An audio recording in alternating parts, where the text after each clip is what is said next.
Selamat datang kembali. Oke, kali ini kita fokus ke satu bagian spesifik nih dari materi Anda. Ya, Bab 25 dari buku The Cold Start Problem, judulnya The Law of Shitty Click-Throughs Banner Ads. judulnya agak provokatif ya. Haha, iya. Kita kan sering ya lihat produk gitu tumbuhnya cepet banget, wow gitu. Tapi pernah nggak sih Anda mikir kok seringnya melambat, bahkan kadang berhenti? Nah, itu dia. Bab ini nunjuk satu penyebab utama. Saluran pemasaran andalan kita ternyata makin lama makin gak efektif, aus gitu.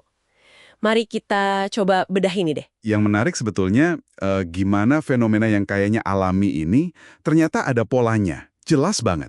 Pola ya? Ya, penulisnya nyebut ini the law of shitty click-throughs. Semacam hukum nggak tertulis gitu. Yang bilang kalau semua saluran pemasaran, nggak terkecuali, pasti nanti bakal turun efektivitasnya. Semua ya, nggak ada yang awet. Kita bisa nyikapinnya berdasarkan bab ini pastinya. Siap. Oke, kita mulai dari dasarnya dulu deh. Kenapa sih saluran pemasaran yang katakanlah dulu efektif banget kayak iklan banner atau email, kok makin lama makin payah gitu, kurang nendang? Apa sih penjelasan di balik hukum ini? Ada beberapa faktor kunci sih yang dijelasin.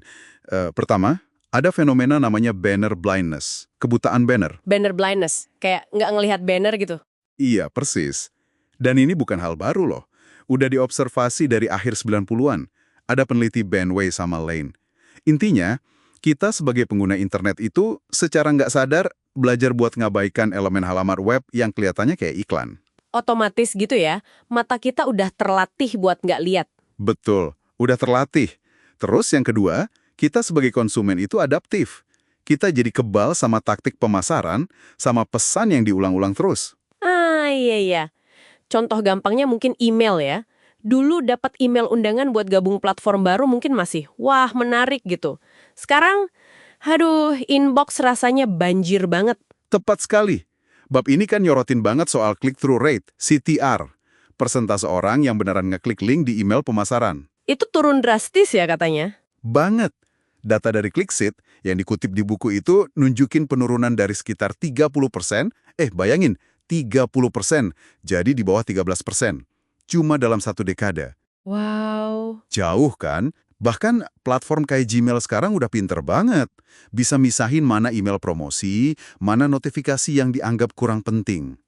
Ada istilah internalnya bacon katanya. Bacon? Kayak daging asap? Iya, email yang kita terima tapi mungkin nggak langsung kita baca atau butuhin gitu. Nah ini semua itu manifestasi dari hukum penurunan efektivitas tadi. Nah, ini nih bagian yang jadi menarik banget buat saya. Gimana penurunan efektivitas saluran ini nyambungnya ke produk yang punya efek jaringan? Kan kita sering bahas ini. Oh nyambung banget, krusial malah. Gini, kalau pertumbuhan produk Anda itu sangat bergantung sama saluran yang lagi turun ini, Misalnya ngandelin orang ngundang temen via email atau dapat user baru dari banner gitu ya. persis. Ya udah, mesin pertumbuhan jaringan Anda pasti bakal melambat signifikan. Saluran yang udah aus ini jadi kayak sumbatan. Jadi efek jaringan yang harusnya bikin tumbuh eksponensial, Jadi terhambat. Karena pipa buat narik pengguna barunya itu mampet atau menyempit. Nah, inilah yang langsung bikin produk lebih cepat mentok langit-langit pertumbuhan itu. Oke, gambaran masalahnya jelas banget. Dan mungkin agak bikin khawatir ya buat yang lagi bangun produk.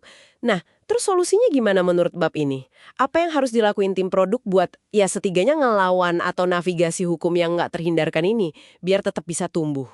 Kuncinya, menurut penulis, itu bukan nyari satu saluran sakti yang bakal awet selamanya. Itu nggak ada soalnya. Nggak ada ya? Nggak ada. Kuncinya itu justru bangun kemampuan buat terus-menerus eksperimen, nemuin, dan melapis saluran pemasaran baru. Melapis, maksudnya nambah terus gitu? Iya, nambah terus. Jadi nggak cuma 1-2 aja. Ini bukan kerjaan sampingan, tapi jadi inti strategi pertumbuhan yang berkelanjutan. Jangan pernah terlalu bergantung sama 1 atau 2 saluran aja. Jadi kayak bangun portofolio saluran pemasaran gitu ya, diversifikasi. Apa aja contoh konkretnya? Strategi atau saluran yang disaranin di bab ini apa aja? Betul, diversifikasi dan adaptasi terus-menerus. Contohnya nih, pertama, gerak cepat buat adopsi dan investasi di platform iklan baru pas mereka muncul dan belum jenuh. Kayak dulu YouTube, Snapchat, Instagram, sekarang mungkin TikTok pas awal-awal gitu ya. Nah, iya. sebelum rame banget. Kedua, fokus ke viral growth loops. Oh, mekanisme viral yang ada di dalam produknya sendiri ya, yang bikin pengguna ngajak pengguna lain secara alami. Persis. Kayak Anda share dokumen Google Docs, yang nerima kan butuh akun Google juga buat ngedit. Nah, itu contohnya. Itu kan ngurangin ketergantungan sama iklan luar. Oke, terus apa lagi? Ketiga, kembangin konten marketing sama SEO, Search Engine Optimization. Bikin konten bagus biar gampang ditemuin di Google gitu ya? Iya, bikin artikel, video, tools gratis, apa aja yang bikin orang nemuin Anda secara organik. Ini hasilnya cenderung lebih awet, tapi ya butuh waktu dan usaha buat bangunnya. Kalau buat produk B2B gimana? Kan beda tuh biasanya taktiknya. Disenggol juga di bab ini. Buat B2B, sarannya itu gabungin strategi sales tradisional sama akuisisi bottom up. Bottom up, dari bawah ke atas. Maksudnya gimana tuh? Insentif kalau ngajak teman, atau bahkan bikin konten yang lebih ringan, kayak meme atau klip video pendek, tapi relevan buat audiens profesional, buat bangun awareness dari bawah. Wah, menarik juga ya. Jadi, kalau saya tangkap pesannya nih, ini bukan cuma soal saluran apa yang dipakai, tapi juga soal kecepatan. Harus cepat ngadopsi ide baru sebelum jadi mainstream dan efektivitasnya turun juga. Nah, Anda nangkep poin pentingnya banget. Kayak cepat-cepat pakai influencer atau live streamer gitu pas lagi naik daun. Tepat, kecepatan adaptasi itu fundamental, karena hukum penurunan ini bakal berlaku buat tiap saluran baru pada waktunya nanti.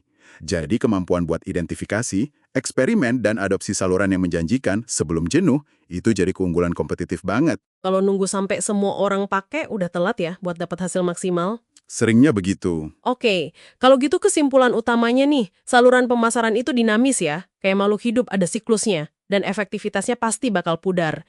Jadi strateginya ya diversifikasi terus, adaptasi terus, harus lincah. Tepat sekali. Ngabaikan hukum penurunan tingkat klik yang buruk ini, seperti yang dijelasin di bab 25, ya sama aja kayak ngebiarin mesin pertumbuhan Anda kehabisan bensin tanpa ada rencana cadangan. Harus siap-siap terus ya. Iya, teruslah bereksperimen, terus cari pipa baru buat pertumbuhan Anda. Nah, sebagai penutup nih, mungkin ada pertanyaan buat Anda renungkan dari pembahasan kita ini. Coba deh evaluasi saluran pemasaran yang paling Anda andalkan sekarang. Udah mulai kelihatan belum tanda-tanda awal penurunan efektivitasnya, sekecil apapun? Dan yang lebih penting lagi, langkah eksperimen baru apa sekecil apapun itu yang bisa segera Anda coba. Mungkin minggu ini, buat mulai bangun opsi saluran di masa depan, sebelum saluran andalan Anda itu benar-benar kehilangan dayanya. Pertanyaan bagus buat refleksi. Oke, sampai jumpa di pembahasan berikutnya.